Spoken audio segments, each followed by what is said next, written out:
Let's freaking go. PHL live, baby, after a glorious spring game.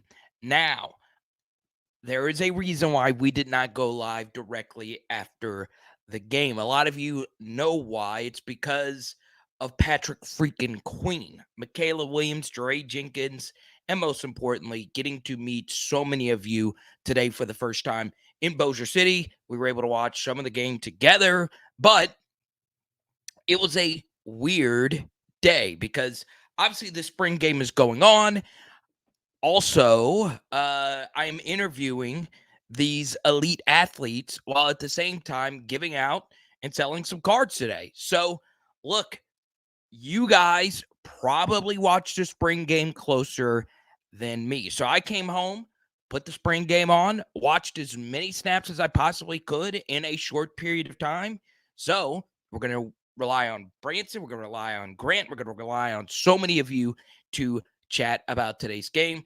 And proud to announce, we are going to cut these interviews as quickly as we possibly can, including one pretty startling admission about Patrick Queen about the national championship game. So if you're an LSU historian, you better tune in the next week. PHL, we're going to drop some of the hottest interviews we have ever done on this channel. And remember, we have never done a bad interview on here.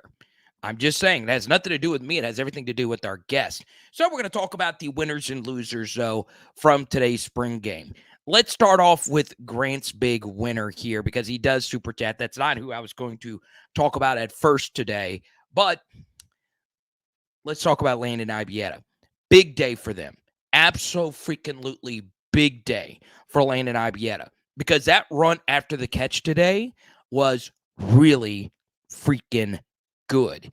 I like players where I don't need everything to be perfect for you to make a football play for me. And that play was not perfect, Landon Ibieta. It required somebody making a very special play after the catch. So, look, it's just one play, but the safety he juked is a Power 5 Division I player in Ryan Yates. Now, Ryan Yates, of course, is a true freshman. This was his first time playing against this level of competition, but he did play against some high competition in the state of Texas. So the truth is, Landon Ibieta had an absolutely big day. So I'm going to share with you the biggest things I took away from watching this spring game.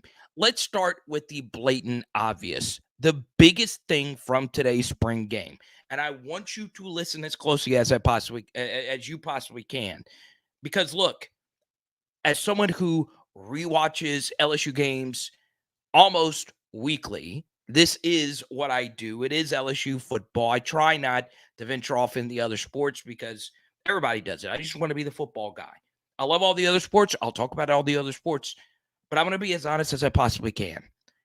Anything you witnessed today, anything, absolutely anything that you saw today with your two eyes, whether you were actually at the game or whether you watched this game on television, it meant nothing compared to what the game represented. Now, what do I mean by that?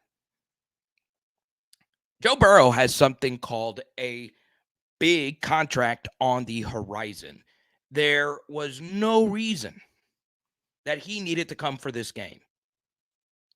He came for the game. Jamar Chase at the game. Clyde Edwards-Helaire at the game. Now, I know it is easy for them to go to the game. It's easy because they're going to a place where they are loved more than anywhere else on the planet. Who gives a rip? You're telling me it is not a great thing that Jamar Chase, one of the most iconic LSU players of all time, is taking photos with Angel Reese on the sidelines? Brands matter. And the LSU brand, with players allowing to be themselves, sells. Okay? It sells. Now, how do I know this sells? Because I spoke to 3 high-level athletes today, and we talked about that at length, okay? So, I'm not saying the game is meaningless. We learned some things with a grain of salt. But the biggest thing is, well, we had our legends in the building. We're going to tell our grandkids about Joe Burrow and Angel Reese, and they're there on a hot summer's day, spring's day, whatever you want to call it. It's summer. That mattered. That is good. It looks good. It looks good.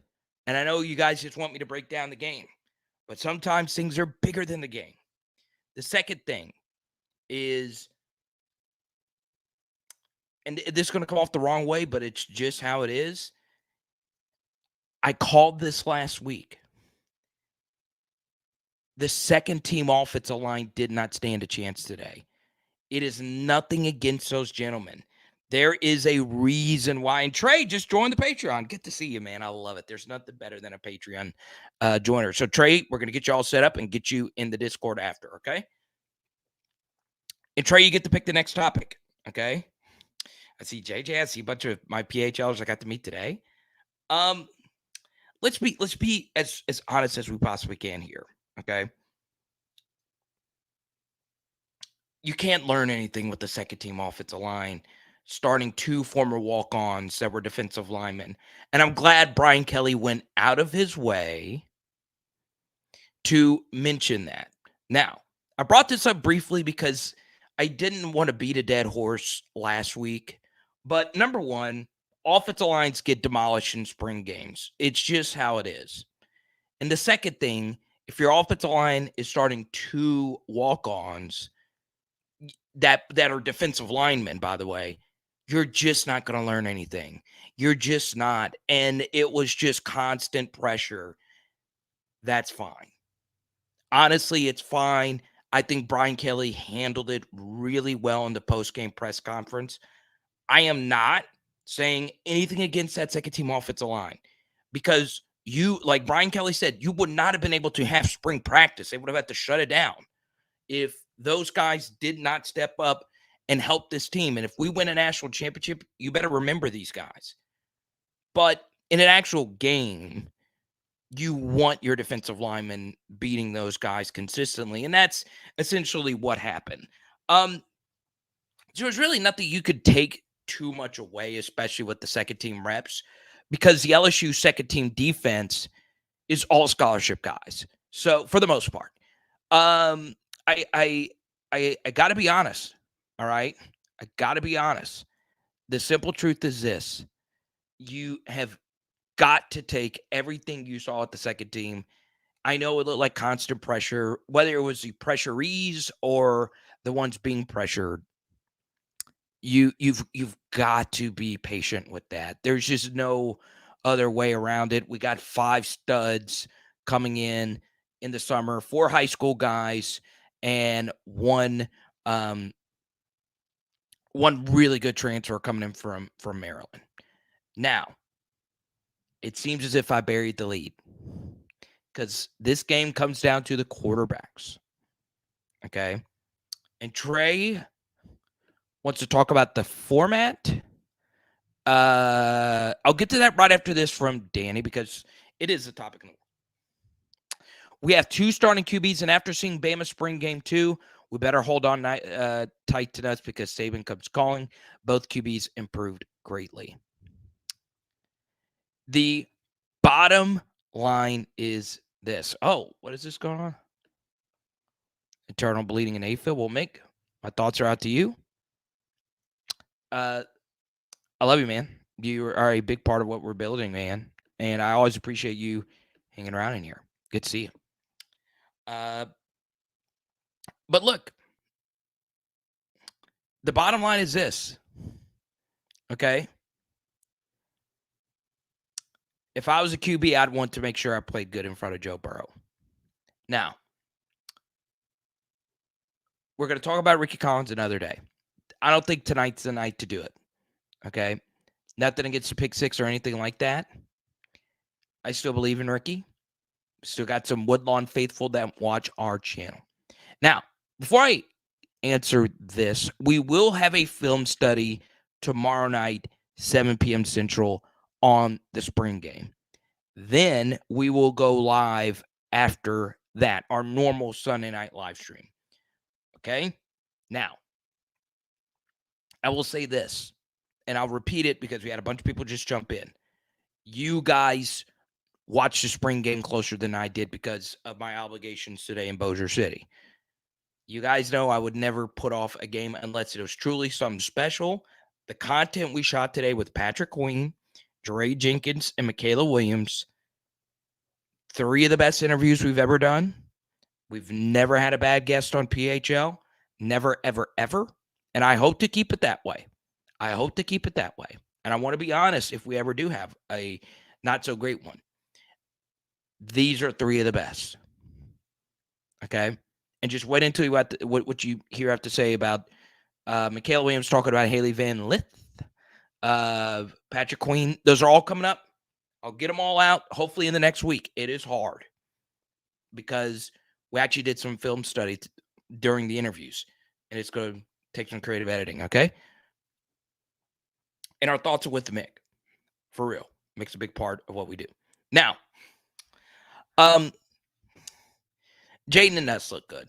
There's no other way around it. They look good today. Obviously, you would have loved to have seen Jayden hit that deep ball to Chris down the sideline. But they both looked really good today. I mean, look, you can't hit the quarterbacks. Obviously, we know that. They both looked really good. They just did. Like, obviously, Nuss played a near perfect spring game last year. Obviously, what we just said about the offensive line, he looked sharp.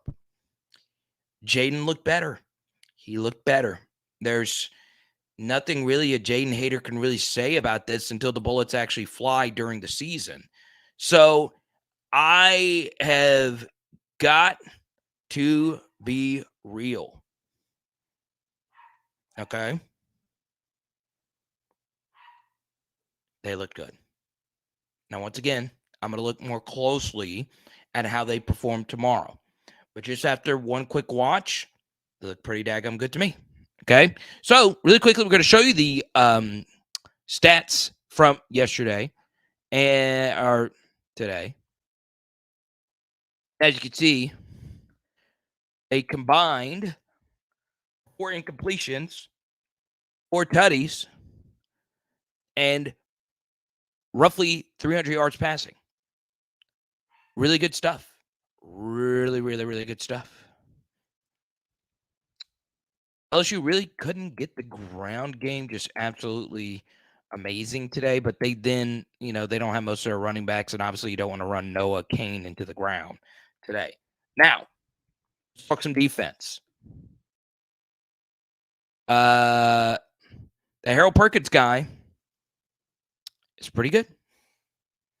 It's pretty daggum good. Okay? I'll tell you this. I think there's going to be some growing pains with Harold Perkins. I think, let's say the long run by Kyron Lacey, you can't try and strip the ball right there. You have just got to try to make sure you make that touchdown saving tackle if you're the last line of defense. That's a good learning lesson for Harold Perkins. But he was good. Brian Kelly talked about this in the post-game press conference. Undercutting the puller and blowing Jackson McGohan, blowing Jackson McGohan up in the backfield. It was amazing. That was an amazing play. So, Perkins looks like he is playing the right position for him. Also, Omar Spates looked really good. And the secondary had its moments as well. It was good to see J.K. Johnson get a lot of run today. And look, I think 25, I think you guys know who that is, Mr. Tobiano, looks like a really good football player. And I feel as if he is going to be wasted if they try and make him a traditional corner. Safety or nickel, this guy is a specimen. So let's be real here with Toviano. I liked him. I really did. Okay. Now, let's go to Trey's super chat. I really do appreciate Trey jumping in here and being a part of our PHL Patreon. He's going to say, I like the format. Wouldn't mind seeing this in the future. No one hurt. What jumped out to you? Now, I thought today's format was fine. I really did. I prefer it actually be a scrimmage versus another team, but I don't want to torpedo this argument. I mean, we've talked about it all last week. I like the format today. Work on red zone, work on some special team stuff.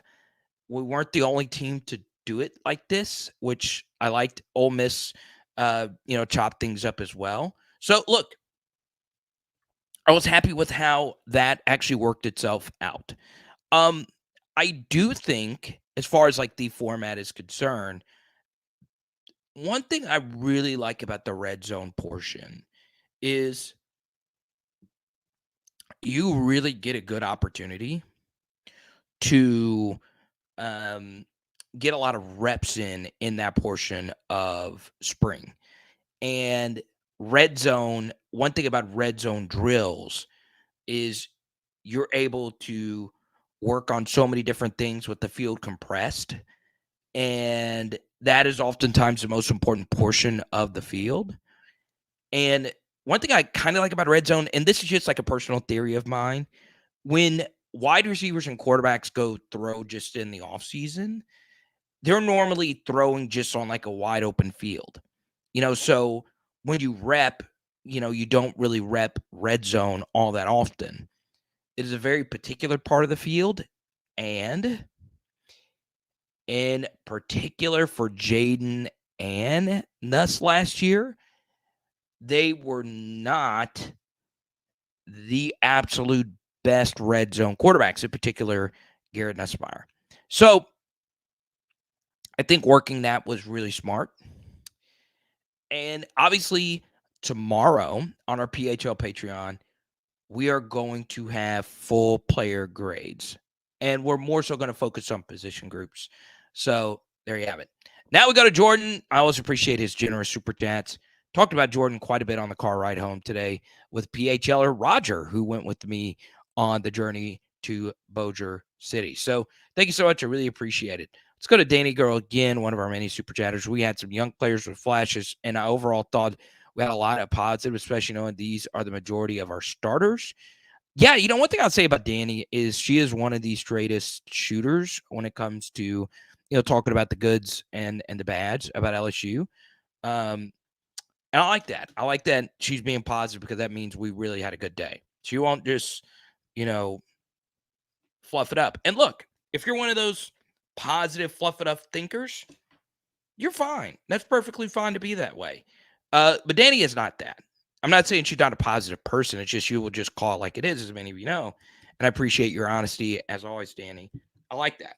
Now, who are some of these young players that flashed? Well, one for me is, kind of confirming my priors here. It was a pick six that was thrown straight to him.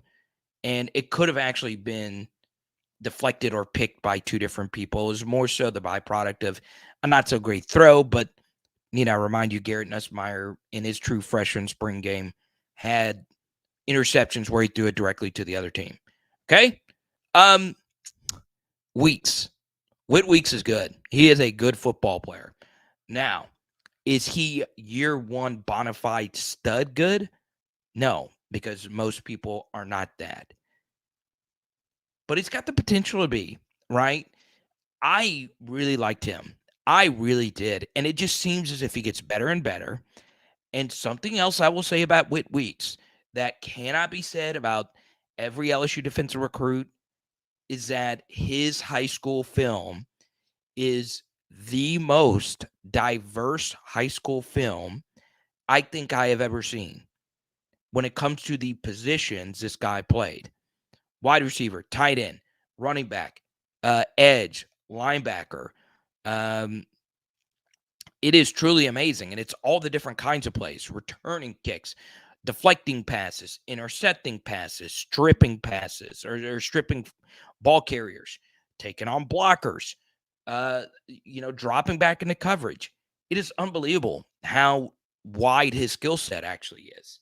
And I think, obviously, the biggest knock on him was athleticism. Looks fine to me.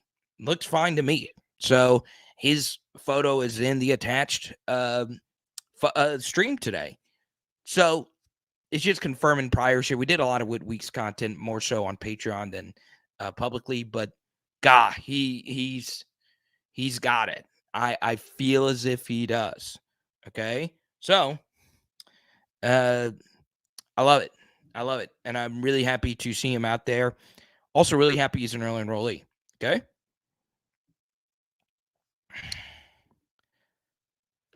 Let's go here. Major concern today, kicking again. A little concerned about our safeties as well, but we have to get the kicking game improved for sure. Yeah, let's start with the kicking. I mean, obviously, yeah, it was a mess. I don't think too much about that. I think Ramos, for the most part, was good last year.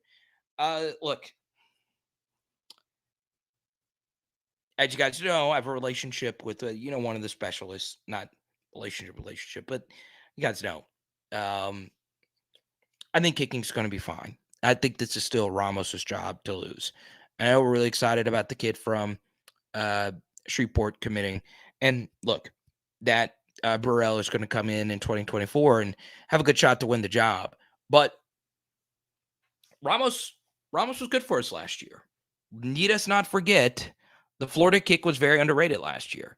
So yeah, I'm fine. I'm gonna pause on concern there. But what I will say, and I think for me, all right, this is undoubtedly true. We could say all we want about the previous regime, but Greg McMahon is one of the best LSU assistants ever. Any era. Our special teams were amazing every single year under his tutelage. We had elite kicking, we had elite kickoffing, we had elite punting, but that's in the past. It's hard to be elite in special teams. And, we just kind of, I know I certainly did, just kind of took it for granted to a certain degree. Okay? But we'll see. Get live 2-5. Let's go. Trey Holly with the tutty. Pretty cool stuff. So, William T, good to see you. Let's welcome in a few others. LA Mom. I love me some LA Mom. Can't have a live stream without LA Mom in here. Yeah, we just addressed the kicking. Good to see you. Jay Trost, good to see you. Once again, Mick, I hope you're feeling better. JJ's in here. So, JJ, let me know if you're still in here. I met his absolutely positively wonderful wife today. I'm sorry, when I meet some of your wives, they're amazing. I could see why. I met 2 PHLers' wives today. It's a lot to allow your spouse to watch me. It probably doesn't make a whole lot of sense, some of our PHL diehards. So, significant others, if you're listening to this, thank you for letting me be a part of your livelihoods. I know I've learned just throughout that there's more of you that actually watch on the screen, like a big screen, right? So, I made this thing today, and I'm still going to continue talking spring game, but I am looking forward to meet each and every one of you. Okay, I think community outreach is very important, and as you can see, that Patrick Queen guy, that was pretty big for me, because I am proudly from New Roads, Louisiana, And I talked to his family for a long time, more so than I talked to Patrick. There are some of Patrick Queen's family members right there. And trust me, we'll get back into spring game stuff. But if you ever see another PHLer out and about in a non-creepy way, just say hi. But if you ever see me out and about, stop me. Okay, stop me. This is Michaela Williams' father. And there's Michaela Williams right there.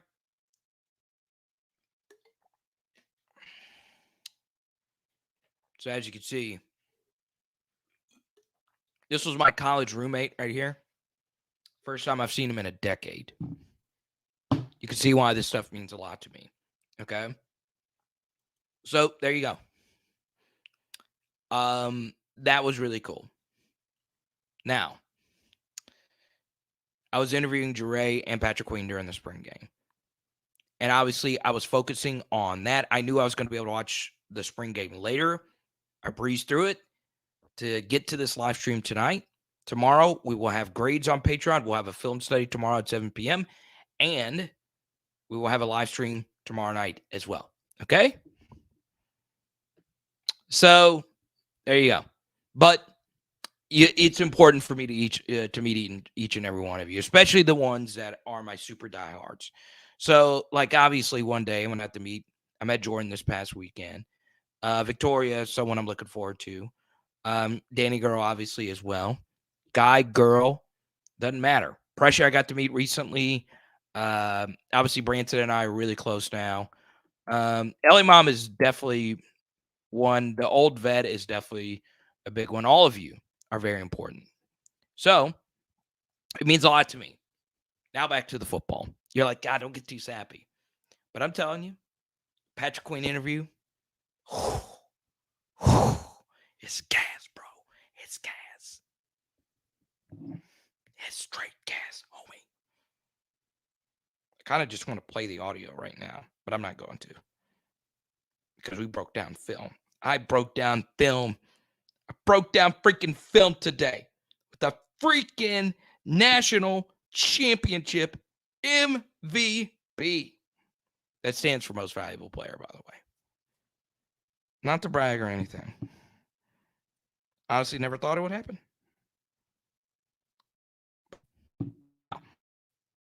Back to PHL. Okay.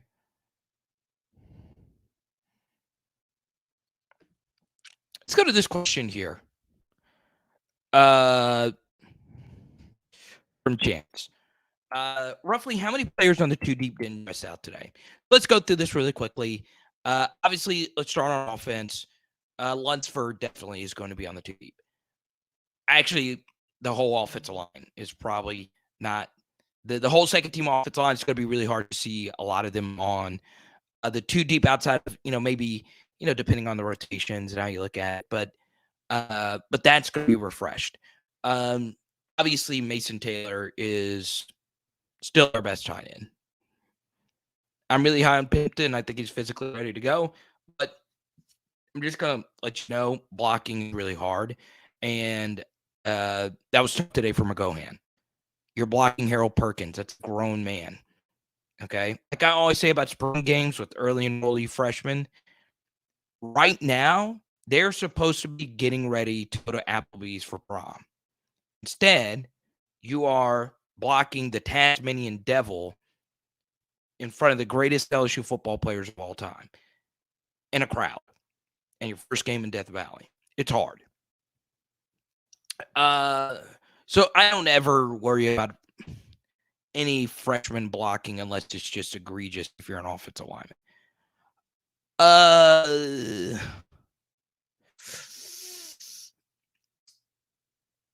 going to be honest. I thought the DBs were fine. I'm going to be optimistic. I'm not going to back off my Denver Harris priors. I still think he can play. Tough day, though. Okay. Welsh had a good day, especially in the red zone portion, stopping Chris Hilton on the fade and then on the RPO. That was good stuff. Big day for him. I think he took a step forward, right? So yeah, I think also, for me, and this is just my POV on how I feel about the team. To finish up Chance's question here, all right. Mason Taylor didn't play. Obviously, that's huge. I mean, we're gonna need him to win a title next year. I'm trying to decide if today was good or bad for Aaron Anderson. I don't know. I think I gotta be real. I went back and rewatched IB had a run after the catch. Guys, that looked really good. It really did. I mean, you guys know for my threshold for LSU wide receivers, you've got to wow me to really have me or just honestly anyone clamor for you to get more touches. And look, there were some walk-ons on the field. Let's be real, but that was really good. That was really, really, really good. And look, it's amazing what a difference a year makes, right? Last year, Kyron Lacey's spring game featured 9 targets. Okay. Now, in the chat right now, I want you to guess how many targets did Kyron Lacey catch last year in the spring game. Okay. Jules, good to see you. Sawyer, good to see you. I want you right now in the chat. 337 Louisiana, good to see you. Lots of people flying in. Once again, the best way to get your question in immediately is get those super chats in. I really appreciate Danny, Trey, and everybody stepping up to this point. Jordan, my guy. Corey McGee, good to see you. And he is correct. He caught one of them. An atrocious performance. Also, he didn't block well, and he had a false start penalty in the spring game last year that cost us good field position in the red zone. Last year's spring game for Kyron Lacey was as disastrous as it could have been. Today, it was as good as it could have been. You want to know the truth? Neither truly are predictive of its next upcoming season. But today was a step in the right direction. Really good run after the catch. You guys know how important breaking tackles are. You know how important taking it to the house actually is. It was killer. It was absolutely killer. So, look, got to be real honest with you. Kyron looked good today. Now, it is still Malik Neighbors' unit. BTJ showed you why he is valuable. Those RPO red zone hits, we weren't getting those with other receivers. BTJ is a contested catch monster over the middle. Now, I know what you're going to say, what I'm about to say.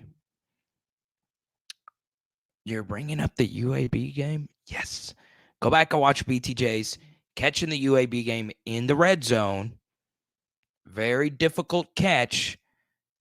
You got to be a grown mother effing man to make those tough catches. Okay? This is the SEC, folks. People are going to be draped over you. Are you an alpha in the red zone? Red zone also stands for betas not allowed, baby.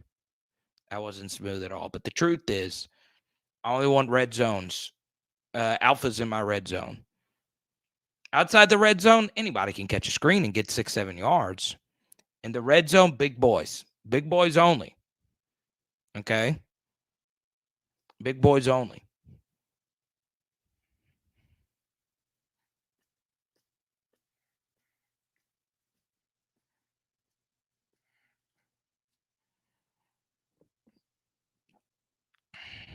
Let's go to Branson, Super Chat. Branson, thank you so much for your generosity. More importantly, thank you for your friendship. Really enjoying hearing what you have to say about football. Kyron had the best game of anyone today, but do you think Welsh could start over Denver or Ducey? Look great. Maybe nickel for him. So today was a good example of why LaTerrence Welsh was initially rated as a top 150 guy. It also shows how difficult it is to get back to your normal self with the injuries he had throughout his high school career. Okay. So, when it came to actual tackle football, he did get banged up quite a bit in high school. And, he was really dominant in these like 7-on-7 kind of settings with the bootleggers and all of that. And I mean, he's got real ability. Looked really good today. Now, I do think with like LT, Mr. Welch, I like the grape emoji a minute ago. Jordan Welch grape. I would do anything for that. I love this free advertising, this Mamba Forever stuff. I normally don't like grape flavored things, but this strawberry grape stuff, body armor, get at me. And it matches our thing.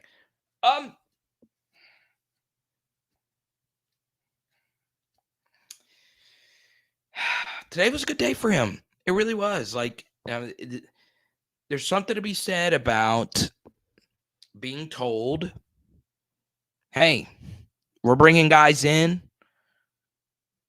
If you like it or not, they got more experience than you. Everyone's telling them that they're better than you. Nobody has you on a 2 deep right now. Prove it. And Welsh proved it today. You had a really good day today. A really good day. Now, let's see if we can build on that. I think also, like, last year as a special teamer, it wasn't the smoothest sailing for him, but he's growing. You're starting to see growth as a player. Now, he was a top 150, top 125 recruit.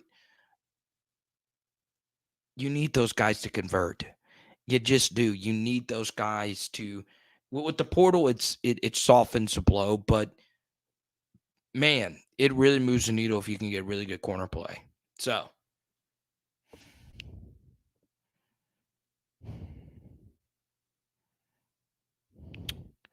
J.K. Johnson had a bad day and looked the worst out of all the corners.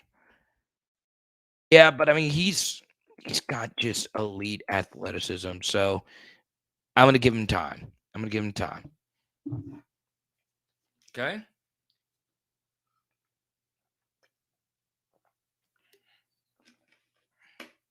I will say this about J.K. Johnson. It is a different position. Okay. And I would need to go. I would need to go look at all of my grades from last year. Okay.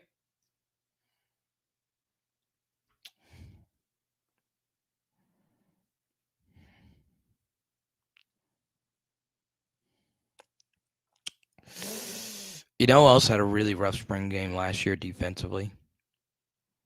Wingo. I'm serious. I'm not just saying this as a defense for J.K. Johnson. Sometimes the worst thing, especially for a defensive player, I think offense, confidence is just so key. Timing is so key. So I think a good spring game is more important for an offense than a defense. Wingo did not have a good spring game. And I was like, God, I kind of liked him coming out. Wasn't in love with him, but I was like, I think he'd be a good player. And I was like,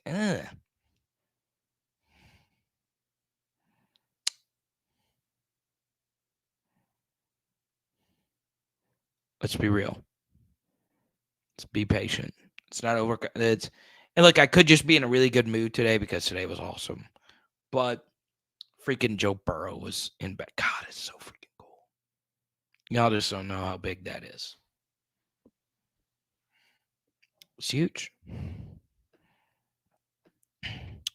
You want to know what that tells? You want to know what that tells me? Tells me that Joe Cool loves being home.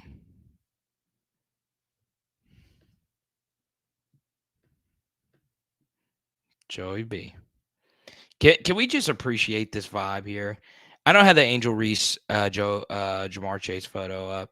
Freaking love it. Look at this.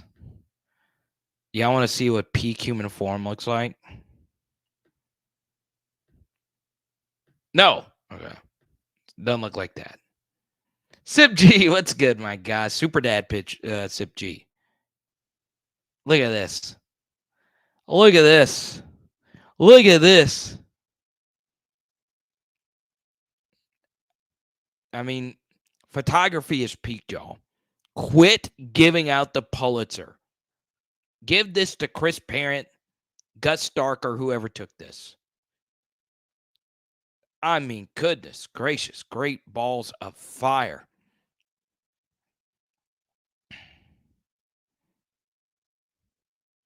And I forgot to tell you guys, and need I not remind you, today, okay, you might not know this.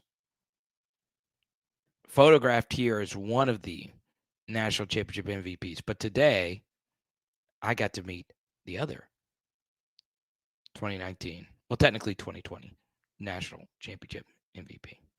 Just to let you know that. Really happy about that.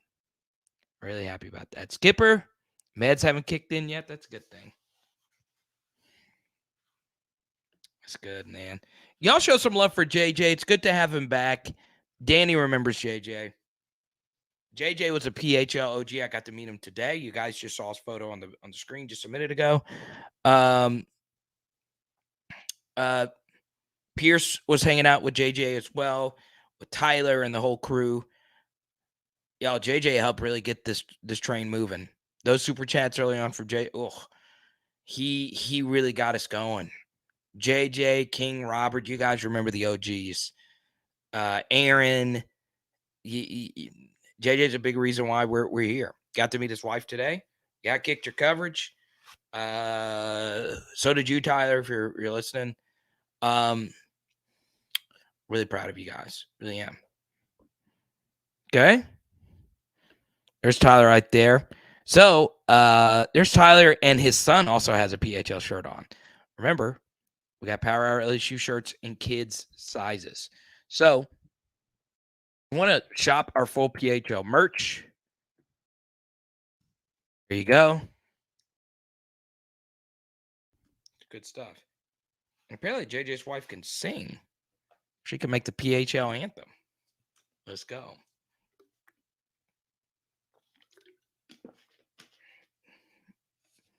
Wild day, y'all. Wild day. So weird. Next week, I got to text Lainey Wilson. That's going to be crazy. That is going to be crazy. She'll be like, who are you? Who are you? So, now. Should have got you another hat. Well, I got them right here. I'm going to share a few other thoughts on today's spring game. All right. We've touched on a lot of different like football kind of topics.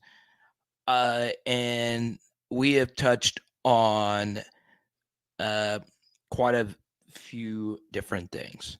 Now, let's take a step back and consume what we learned from spring. Okay. So, Chance, one of our sharpest viewers, made a really good point a minute ago.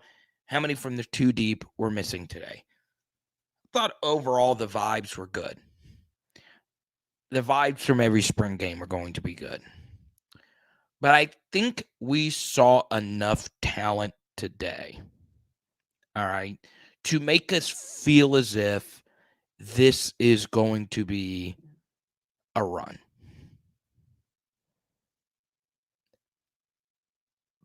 But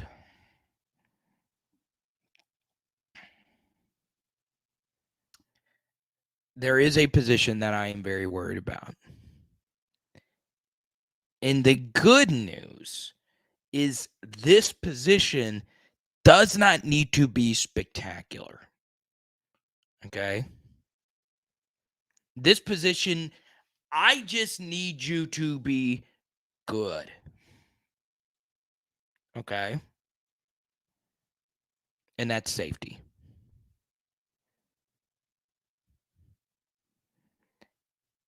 Danny, you super chatted this earlier. Did you see the Angel Reese touchdown dance by the team? She posted on Twitter. Too funny. I just think Angel's awesome. Michaela Williams talking about Angel Reese. It'll be in the interview later this week. And Michaela Williams talked about Haley Van Lith. Also talked. I talked to Michaela Williams' dad quite a bit, and I was so impressed. Probably my favorite sports parent I've ever talked to. And we talked for probably 30 minutes today. I think she's built different, y'all. I really do. It felt different. It felt different. I feel like she's special. I do. Really do. Now, I am not Carolyn Peck. Okay? So, don't come at me with you guys thinking that I'm a women's basketball expert. I am not. But Michaela feels a little different. It does. And I do want to bring this up. Talk to Pat about this. We do a Super Dad, a PHL segment. You saw Pat's photo on the screen not too long ago. Super Dad's a PHL. You guys got to keep stepping up. You guys got to keep stepping up. If you're lacking, step it up. Okay? And only you can know that. You can't post on social media out of your Super Dad lack. Okay?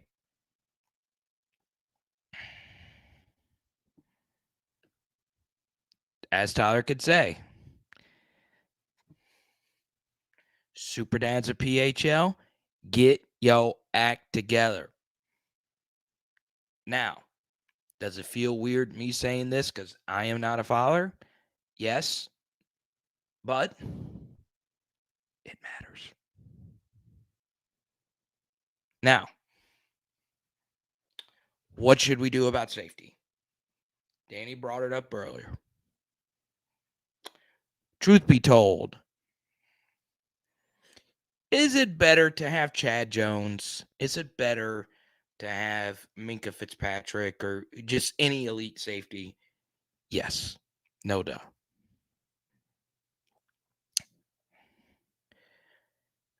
But it doesn't need to be spectacular.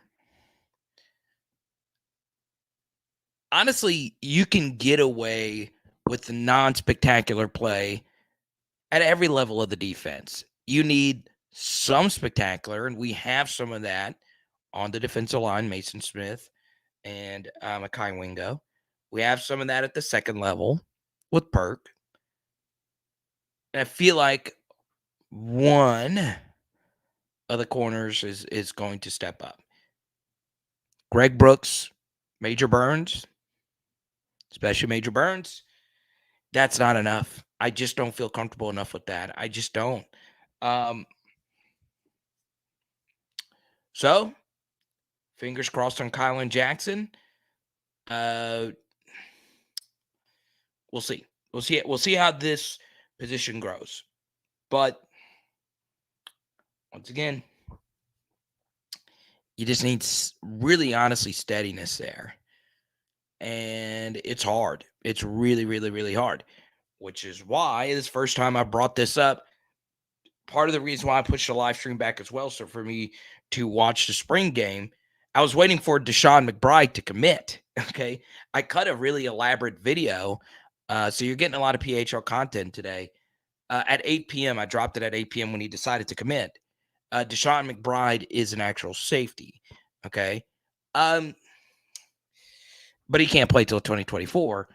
So yeah, I think it's hard. I think it's going to be really hard to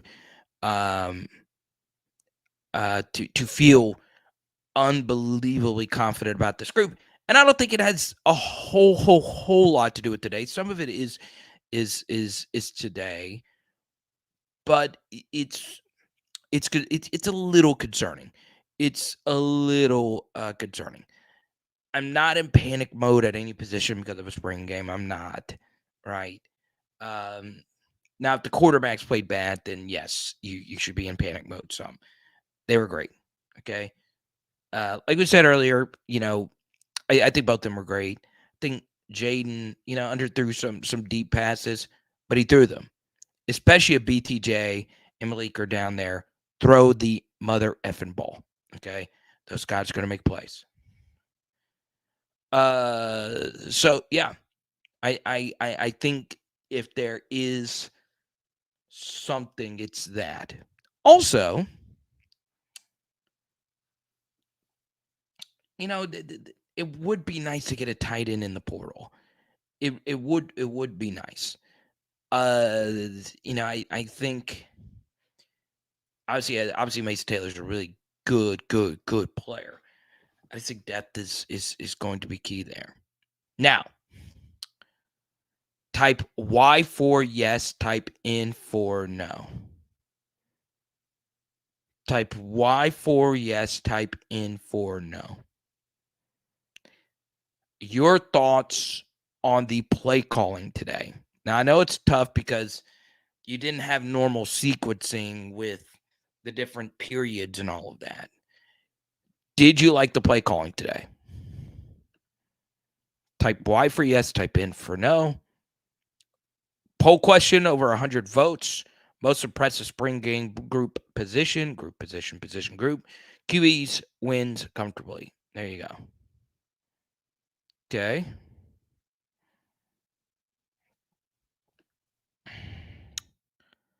Let's see here. Brandon liked it. Black Ice liked it. Pressure.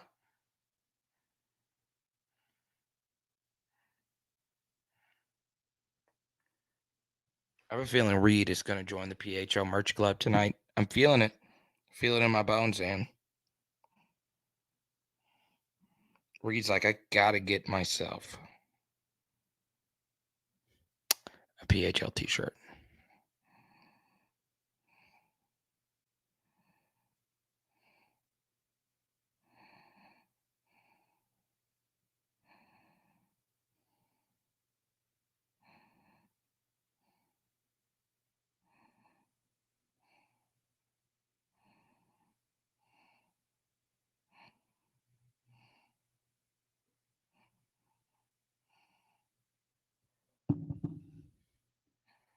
Reed, I feel it. I feel it in my bones.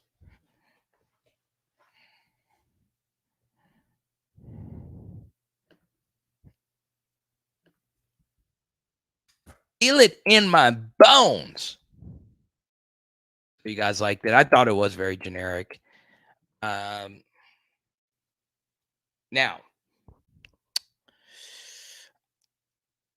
there also is a big piece of me, okay, that is very happy that the spring game went well for both of our quarterbacks, because I did not want everyone to come in here saying, we should have kept Walker Howard. I'm glad both of our guys look good today. Just wanted to throw that out there. Just throw a grenade on the chat. Oh, man. I love it. Now, a few things really quickly about about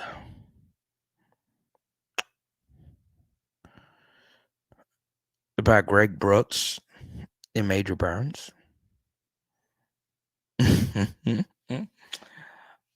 So just to give you a little behind the scenes, okay? Impression, I talked about this at Zippy's, okay? I'm pretty sure. I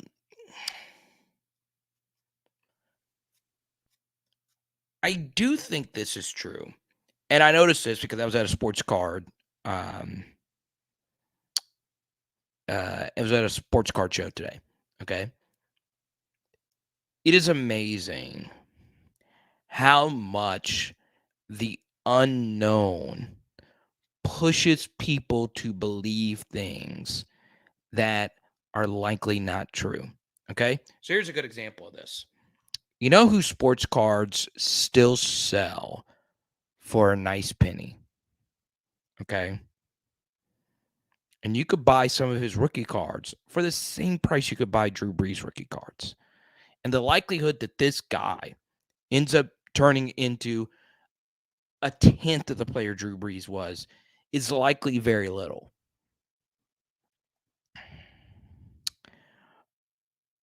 Is Trey Lance. Okay. I'll tell you, Trey Lance, he very well could be the next Burrow for all I care. It's just that we don't know. He played one game his senior year. Obviously, tore his ankle up last year. People out there still believe he can play, and he could. We don't know. But it's that fear for unknown. It's what he can do. Okay. And I think a lot of you, I'm not going to say who, but I've, and it's fine. You guys can DM me all you want. Okay. But the Walker Howard panic was really high. Okay. I hope today calmed that down. All right. And once again, it's just a spring game. There's a lot to work on. Neither of the quarterbacks played perfect, but they were fine. Okay.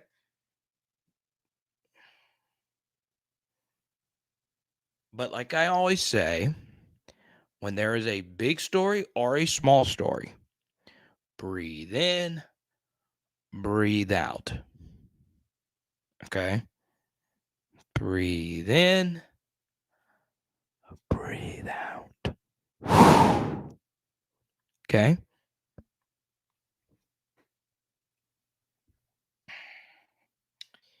Now we'll say this.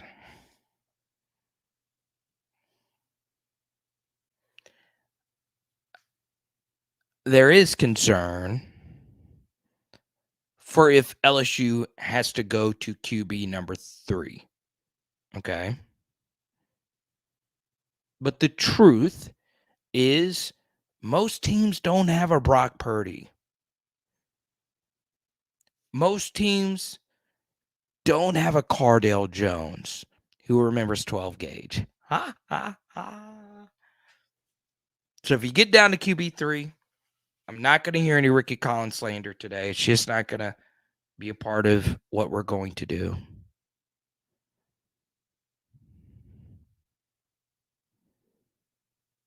Okay.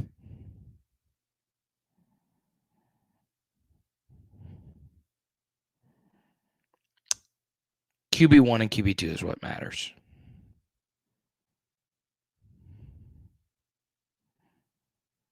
Okay. Now, I understand there's a big debate going on about Jacoby Matthews. Okay.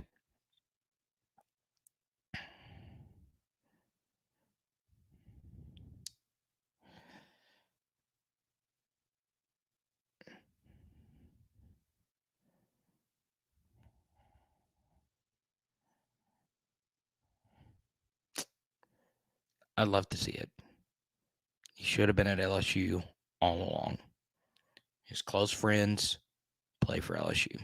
I'm not saying he doesn't have friends at Texas A&M. Just saying.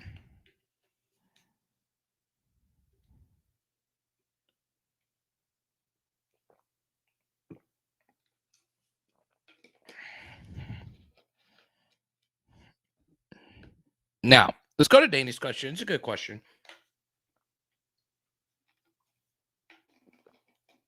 About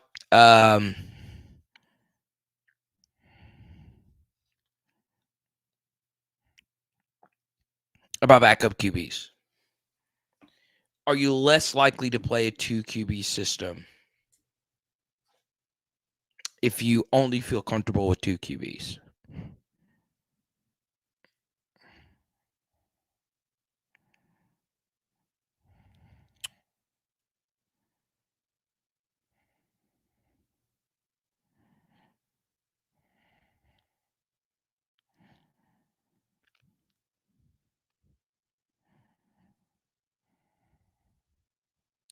I think about that quite a bit. And the answer is I feel as if you shouldn't play games with fear anyway. Okay. You should always go out there. And if you feel a 2 QB system is the way to go, do it. Now, knock on wood, obviously. I do want to include that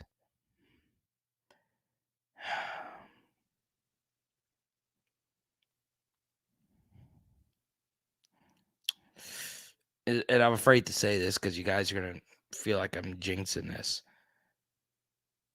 But Jayden doesn't miss games. He is tough as nails. Okay. Now, BK wants to do a 2 QB system. All the power to him. You just got to go with the head coach there. But explicitly at the end of the last spring game, he said no 2 QB system. It is a little bit different now because Garrett Nussmeier does have just, this burgeoning upside here. You can just kind of see that something is eventually going to come to fruition for him. Might not be this year, but it could be the next. But what we did learn today, all right, as great as Malik Neighbors is, as great as Harold Perkins is, as great as all of those guys are, they are way better football players than Garrett Nussmeier is up to this point. But you are only as good as your backup quarterback. And that's the bottom line. So, Garrett Nussmeier's not going anywhere. Nor should he. He's got a very real shot next year to play. He is the second most valuable player on this team. Okay? Yes. Now, that's not in terms of play on the field. Value is different than talent. Okay? But we have got to have him on the team next year. And we have got to make sure he is ready to go. Okay? North End Zone, good to see you. And we shall chat in the morning. Praise the Lord Jesus. Okay?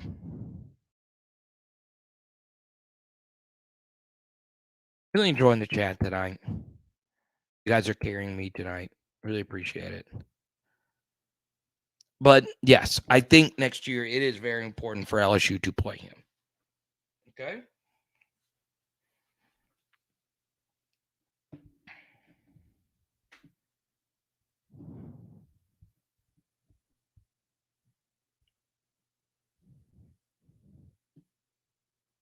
Now,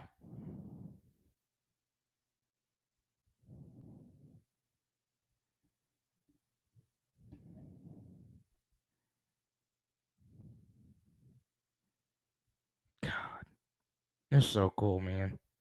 So weird. Like, you like what you see.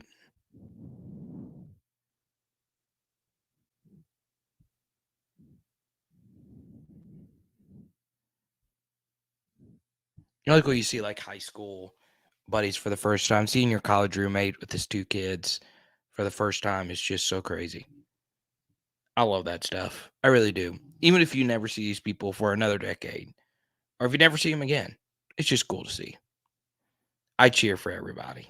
I do. Okay? Now, here's what we're going to do. Last night I went to bed at 2 a.m. I got up at 5 a.m. and got to Bossier at 9 a.m. Okay? I had to set up all the cards, all the cameras, all of that. So, here's what we're going to do.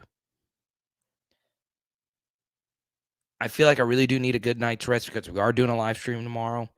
We did have a video drop at 8 p.m. today, and I'm going to release a film study. So, here's what we're going to do.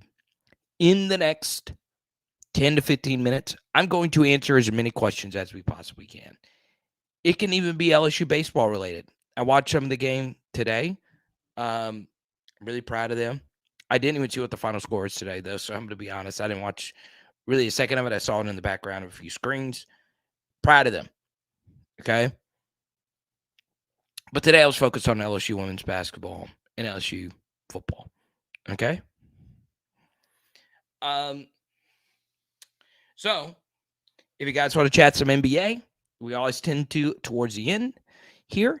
And if you guys want to chat just more spring game, if you got any questions about any players, feel free to let me know. Okay?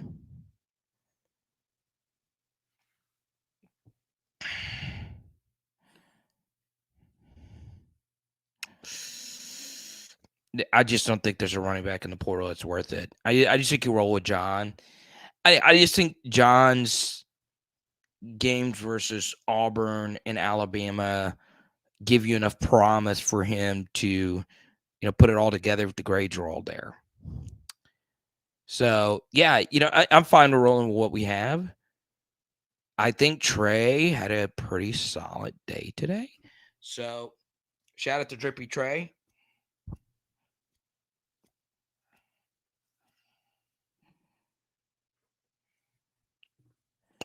Normal guy, good to see you.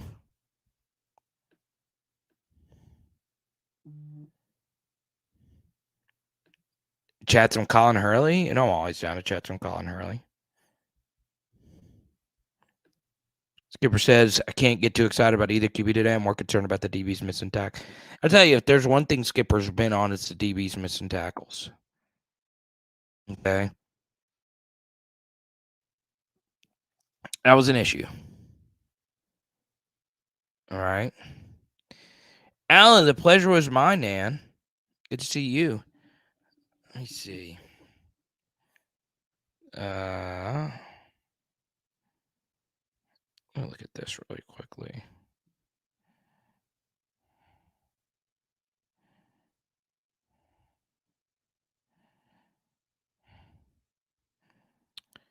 Let me make sure I'm getting this right. Alan, you were the one with the Chicago Cubs shirt today, right? All right. You're such a cool dude, man. What an outfit.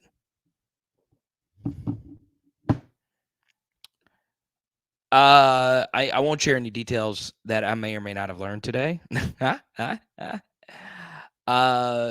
think LSU at least gets one of them.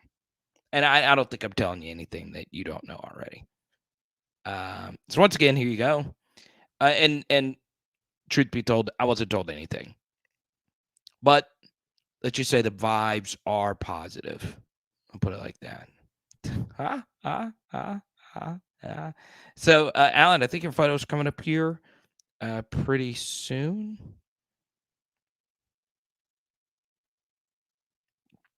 I think it should be right here. Don't tell me I forgot to put Alan's photo in here. I had to. There he is. Look at that. Now your eyes are closed. My bad. And there you are again. Yeah, there you go. And that's Michaela's dad. He was, God. I mean, he gave me his number and everything. So freaking cool. So freaking cool. What a day. And so this is my roommate here. Oh, it's good to see him. He's also a preacher. All right. No, I'm going to be honest. It wasn't any insight. Okay. I'm being hand on the Bible, wasn't any insight. Okay. I'm just saying the vibes are positive. Just saying. Okay. Hey, Haley Van Lith, you want to be on the sidelines with Joe Burrow and Jamar Chase? You should have committed already. Okay. See what you're missing out on already? That's 10,000 Instagram followers. You just lost. Taking photos with rock stars. That's what happens when you go to LSU.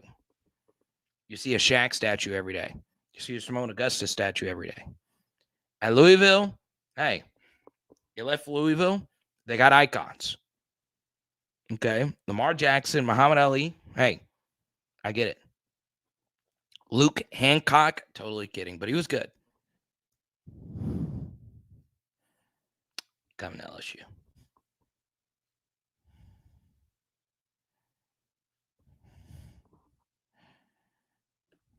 He was busy.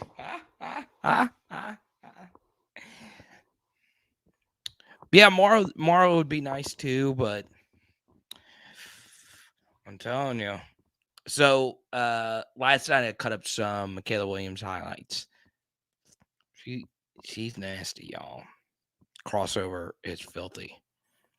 She's got this Paul Pierce step back jumper that's just great. It's fun to watch. I love a good step back, Jay. Underrated shot too.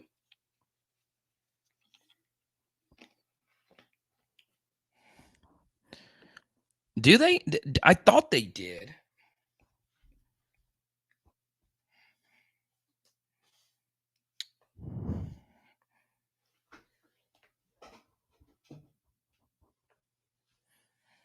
I'm telling you, Haley Van Lith could have gotten her photo today with Joe Burrow and Clyde Edwards-Helaire.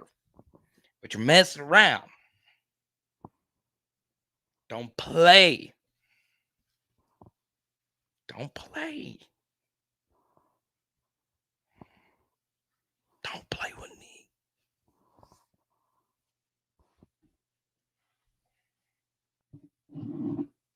Y'all would be proud of me. I didn't buy a whole lot today at the show. Normally I like to buy, trade. The interviews took a while. I decided to spend as much time as I could chatting with PHLers. But Pierce was part of a big deal for me today.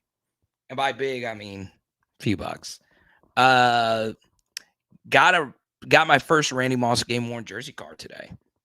I would say I know where it is, but I don't. It's just in a pile of stuff here. But Pierce helped me get a deal done today, so I appreciate you. Okay. That Randy Moss jersey's going in my collection.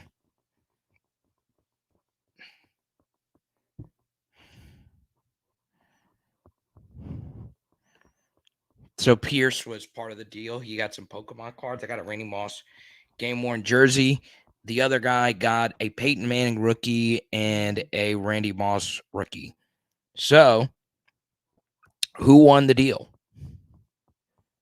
Who won the deal? Did I lose the deal? Or did the other guy win the deal? You tell me.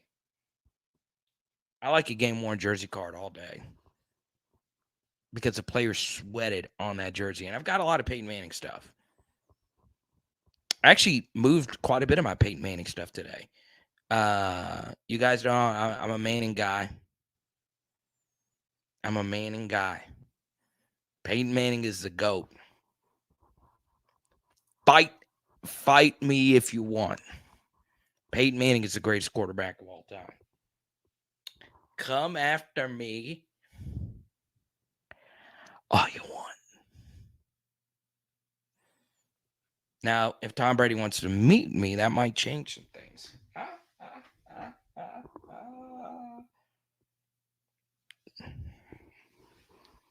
kind of want to find the Randy Moss card. I'm really happy about it. There's something like getting a new pickup, and then after a month, it's like, okay, let's move it. Let's move it. Joe Montana? This ain't the water boy, Reed. Come on.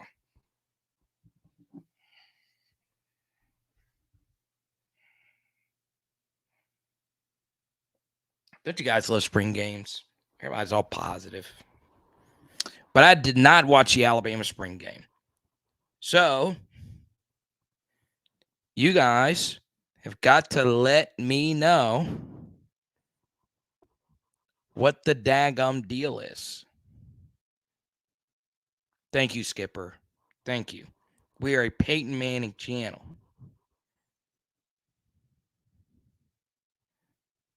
God, this Joe Burrow Angel Reese photo just makes my heart swell.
So, we're at the last part of this live stream. Sunday night's live stream is going to be better than this one. Today one's pretty good. Okay. All right. So, this is so cool. So, a Joe Montana jersey sold for $1.2 million a few weeks ago. Actually, a few months ago. Now, I don't think I would ever spend seven figures on a non Joe Burrow game worn uniform. It would have to be an LSU game worn uniform for me. But yeah, I don't I don't think I would ever spend seven figures on anything, right? With this said, though, this is a crazy story. So Joe Montana wore a Super Bowl uniform. And obviously, like a lot of players do, he kept the 49ers uniform. And I don't remember which Super Bowls it actually was. So I think it was 3 years later, the 49ers were in the Super Bowl again. So you would think the 49ers had new uniforms. They did, but Joe Montana got a call from his wife and said, Joe, you won a Super Bowl in this uniform last time. I think you should wear this uniform again in the Super Bowl. And he did. Okay. Now, if you look really closely, the uniforms are slightly different, but still. So Joe Montana didn't win one. He won 2 Super Bowls in that uniform. Okay. That is worth $1.2 million. A Justin Herbert card sold for $1.2 million. That is not worth $1.2 million. That collectible is worth $1.2 million. And I would like to think that there's not many collectibles in NFL history that could beat that. Because I think in theory you could wear the same jersey in the Super Bowl. If you watched it, obviously. But I just don't think that's ever going to happen again. I just don't. I could see it, though. I could. But that is, and I'm a big sucker for rarity. And I'm a big sucker for game-worn uniforms. And I'm not even the biggest Joe Montana fan. I'm not. But that is so cool. Like, that is so freaking cool. It doesn't get much better than that, if you ask me. But yeah, it's just crazy. It's just crazy. You know what uniform I actually would there's only one uniform I think I would take over that one.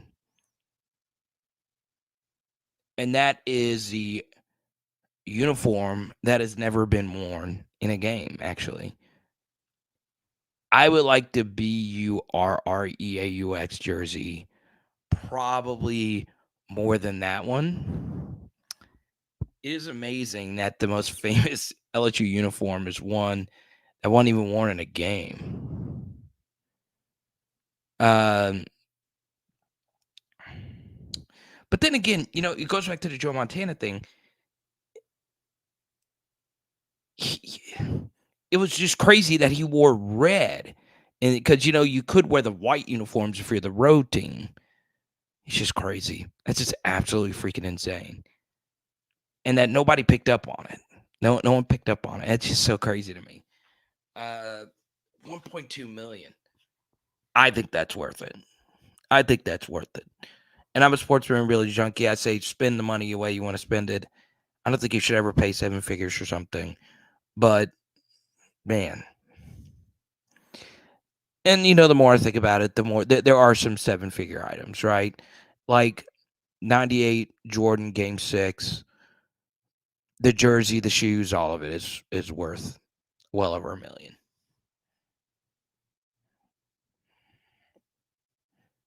Definitely. I'm just trying to think, is there anything else that I would pay 1.2 million?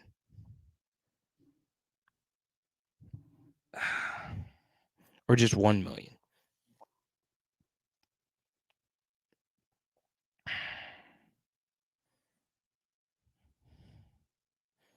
Maybe Jamar's Clemson uniform or Clyde's Bama uniform would be pretty cool.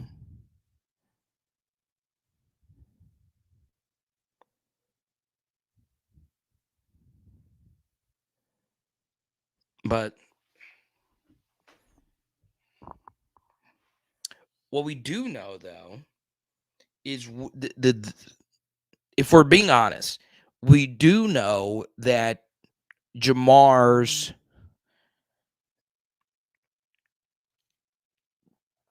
we do know that Jamar's Clemson uniform has been seen in public. Burrow wore it for the Saints game. Okay, walking into the stadium.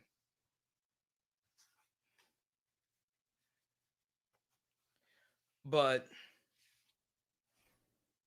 yeah. Trying to think. I think honestly, LeBron's Game 7 uniform in 2016 is probably worth that.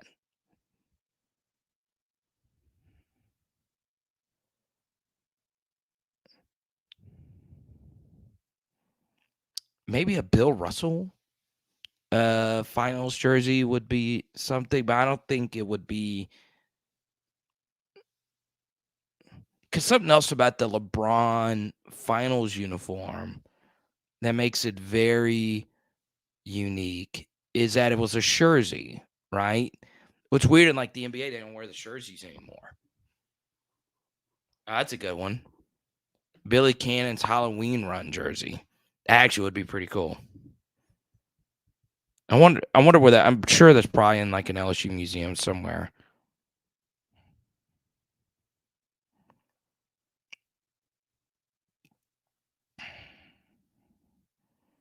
Didn't keep up with the NBA today. Seems like it was kind of a boring day. Sixers sweep. Suns go 3-1.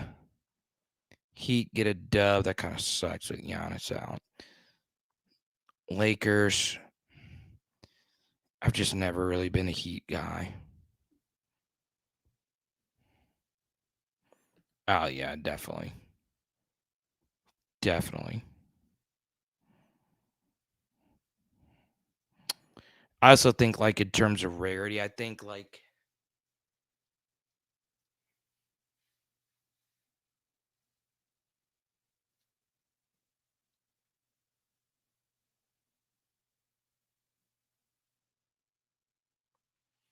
a I don't know.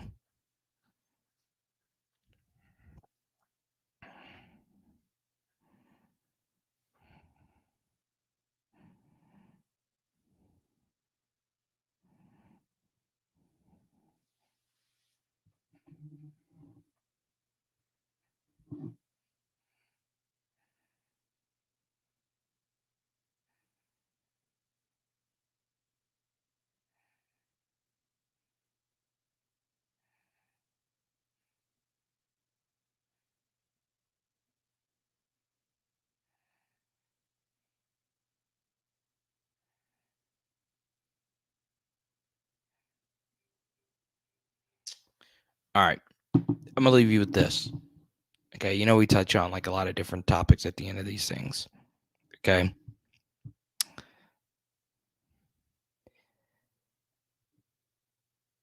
We are two things actually. The first is this.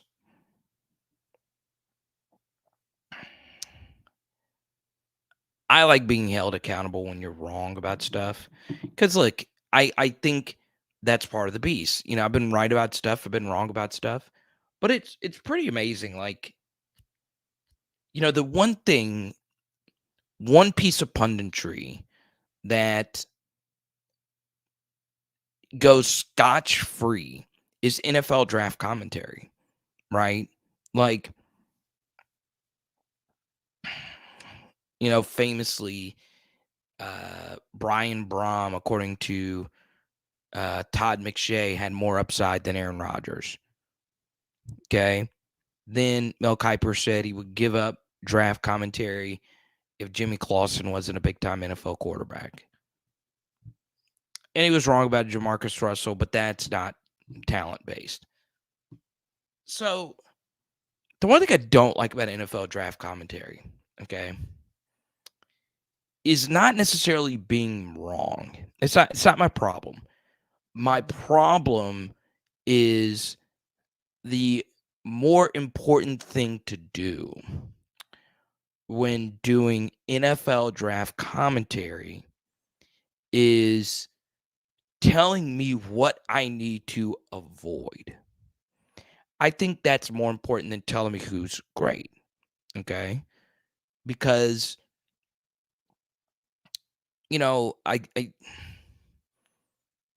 I just think if there was a way, because, like, for instance, I see this all the time. Like, I've seen a few tweets about Jalen Reed. He's a wide receiver for Michigan State. And everybody's saying the same thing. This guy's going to be better than a lot of guys selected ahead of him. Okay, this guy's got great upside, and he's going to be selected in the third, in the third round, or whatever. Okay, cool, great. Tweet that out. Tweet his highlights. Great. So, tell me who he should be ahead of. That's all I want to know. Is he better than Zay Flowers? Is he better than Jalen Hyatt? Do you think he's way better than Kayshawn? Do you think he's way better than all these guys? Let me know. Let me know. Because people do this with all-time lists as well. Like, this was a big thing. I'm not the biggest Kobe guy, but I like Kobe, right?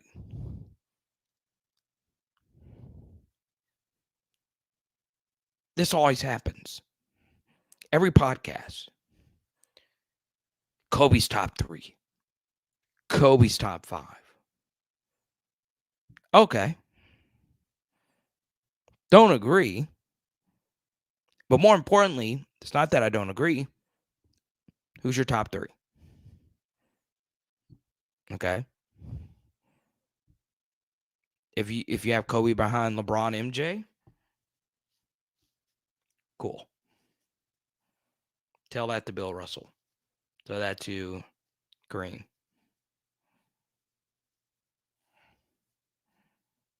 Okay. Tell me who I should avoid.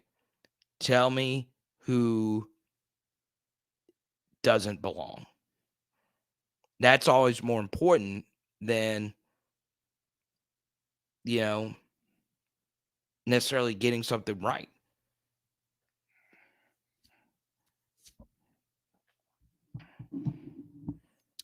The second thing I'll say, and I appreciate the super chat here from Grant. Colin right, Colin wrong on the herd is one of my favorite segments in all sports media because Garrett actually holds himself accountable. And it is amazing. I'm a Cowherd disciple. I listen to him almost every day at 11 a.m. just to hear that opening argument. Then I turn it off. I am so compelled and pushed by him and Stuart Scott to do national commentary at some point in my career. I love doing SEC stuff. I love doing LSU stuff. I could do this the rest of my life.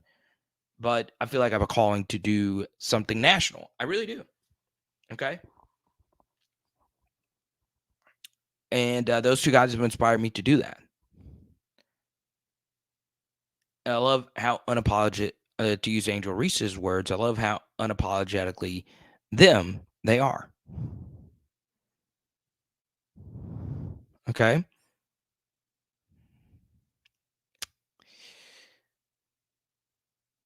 Colin does hold himself accountable.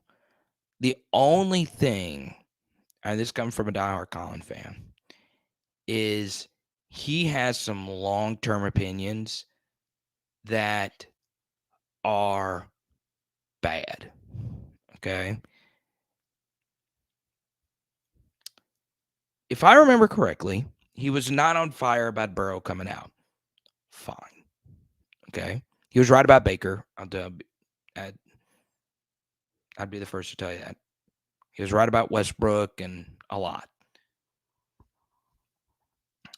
But one that just resurfaced, and I remember this at the time. Now, some of this is mental, but LSU fans kind of knew this before, like, the main public kind of knew this.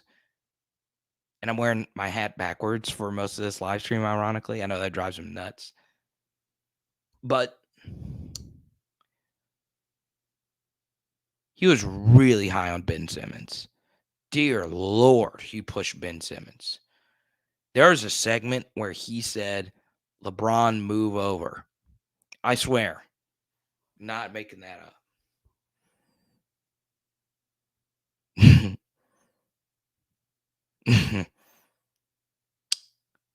I've been wrong. I've been wrong. I thought Mo Hampton was going to be an all SEC player. Reed, you tell me about that all the time. I will admit that I'm wrong. But gosh darn. Shiver me timbers.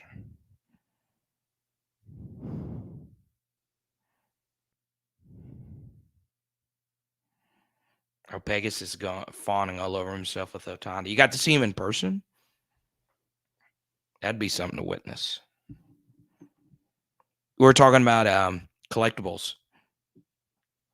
What's really rare is on Otani's like top rookie card, some of his rare stuff he signed in Japanese. How cool would that be? Obviously, his signature just in English is great, very valuable. But I would love a Japanese card. That would be crazy, bro. Something else I saw today. Okay.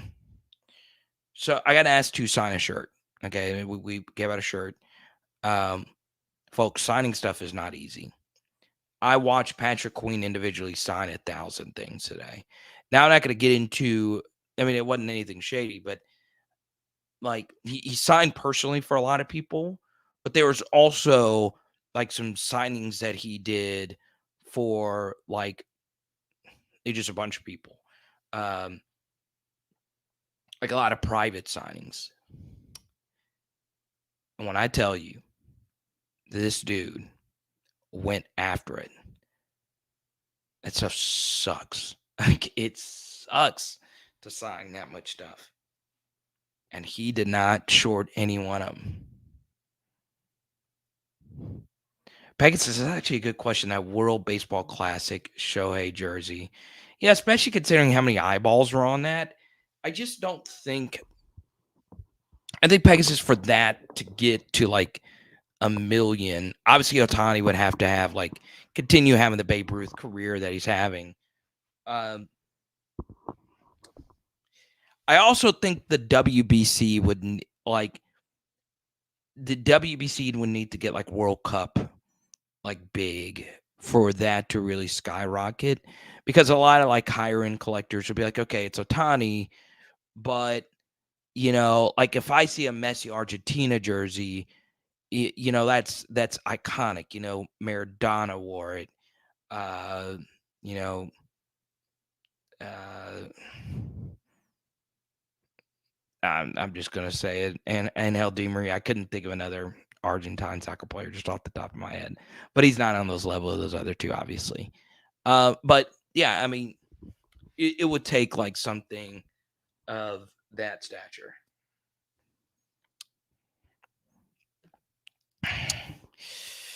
Okay, so I'll actually I should just leave this as a cliffhanger. I didn't chance for this reason. Okay. I did not, and look, I had to make a journalistic kind of call with the Patrick Queen interview. He had just gotten done signing thousands of things. Now,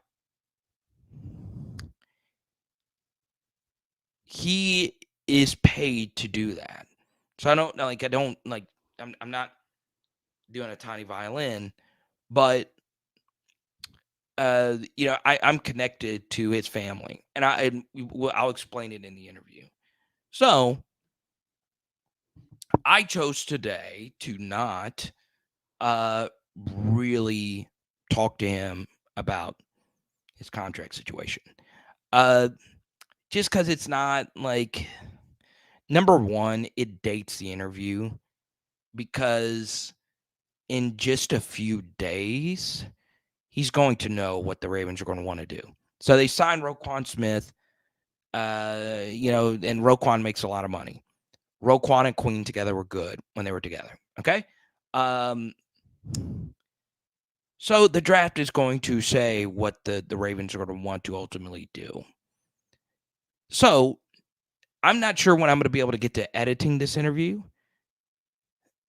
And I'm not sure my viewers really care about like that. Like, I know we got some Ravens viewers, and I personally am fine with the Ravens. But he's here on an LSU channel. Let's chat about his LSU career. Okay? And I guarantee you, I made sure to ask about things that not your average interviewer would ask about. And I chose to not. I mean, I'm sure his phone's been blowing up about OBJ to the Ravens. Some of which is like, hey, what do you think about it? Like, genuine thoughts. And a lot of it is people saying, like, you guys know the people that probably haven't talked to him in years, past agents, not agents, but past like people he's known. Hey, can you give me Odell's number? Can you get me in his orbit? And I'm sure he's tired of being asked about it, because if I ask him, hey, what do you think about OBJ being a Raven? Well, let's be honest. We don't know what his future is with the Ravens. We just don't. It's just the nature of the beast. So I decided to focus on LSU stuff, because this interview will last till eternity. Okay. So if you're listening, if you just wanted to hear the Patrick Quinn interview just for the OBJ stuff, my apologies. NC player entered the portal 2 times since January. Thoughts? So NC player, North Carolina player.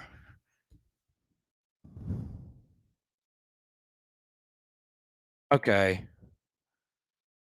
So North Carolina, is this men's or women's basketball?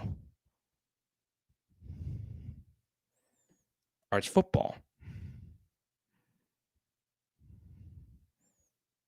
Okay, Day Hollins. Who are we referencing here?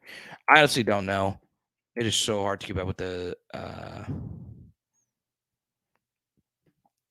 Yeah, Pegasus, we've done a good bit of that, but we'll do a film study tomorrow. But yeah, I have a feeling we're gonna have Patrick Queen back on again. So I just didn't want to say, hey, do you want to be a Raven next year? Well, of course he does.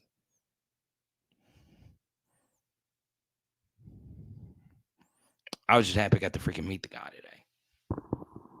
You don't get these opportunities, folks. He's immortality.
Let me see this real quick.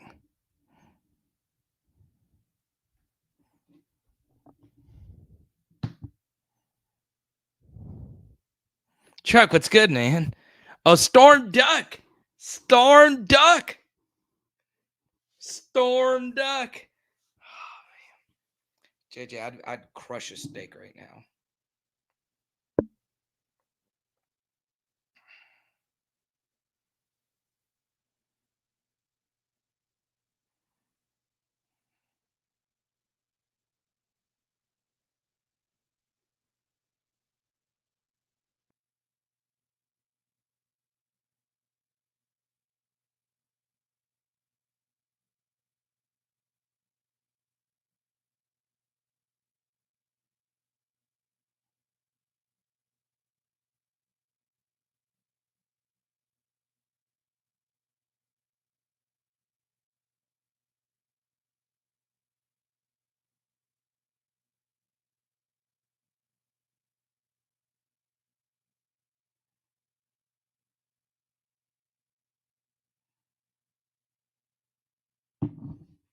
Storm Duck. First team was fine. Ugh. Could be better. All right, guys, we're going to go ahead and wrap it up. I'm going to go in there and pass out. I'll brush my teeth first and pass out. Don't forget, busy day tomorrow. We'll see you then. Now, if you want more PHL content, don't worry about it, folks. I got you right the F here, okay? Here you go.